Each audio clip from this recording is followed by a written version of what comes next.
ధన్యవాదాలు అధ్యక్ష. ఇక్కడ బ్యాక్లాగ్ పోస్టుల భర్తీ విషయం కానీ లేకపోతే కొత్తగా రాబోయేటువంటి రిక్రూట్మెంట్ విషయంలో కానీ sir EWS quota sir EWS quota ద్వారా 10% రిజర్వేషన్ ఈడబ్ల్యూఎస్ కోటాకి మనం అమలు చేస్తున్నాం అధ్యక్ష.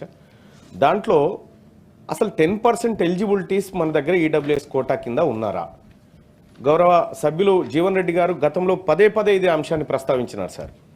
మేము అంతమంది లేమయ్యా ఈడబ్ల్యూఎస్ కోటాకు సంబంధించినటువంటి వాళ్ళము, ఇంత ఎందుకు అమలు చేస్తున్నారనేటువంటి మాట గౌరవ సభ్యులు చెప్పినారు అధ్యక్ష.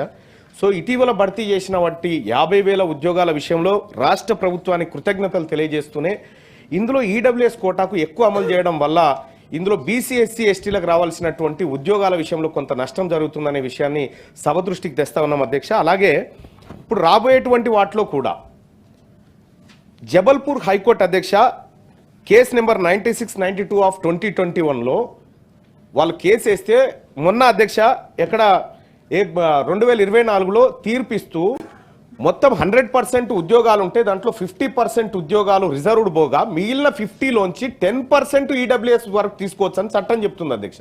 కానీ మనం ఉన్నటువంటి మొత్తం 100లోంచి 10% తీయడం వల్ల ఇక్కడ బీసీలకు ఎస్సీలకు ఎస్టీలకు అలాగే ఓపెన్ కేటగిరీ అభ్యర్థులకు కూడా నష్టం జరుగుతూ ఉంది అధ్యక్ష.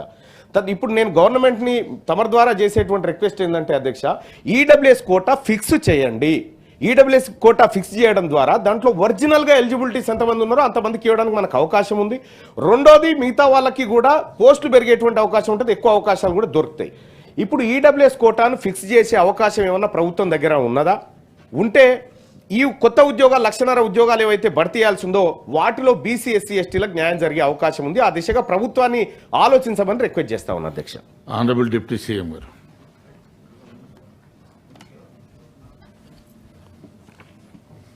అధ్యక్ష, ఈ ప్రభుత్వం పెద్దలు జీవన్ రెడ్డి గారు చెప్పినట్టు రాష్ట్రం తెచ్చుకున్నదే ఉద్యోగాల కోసం.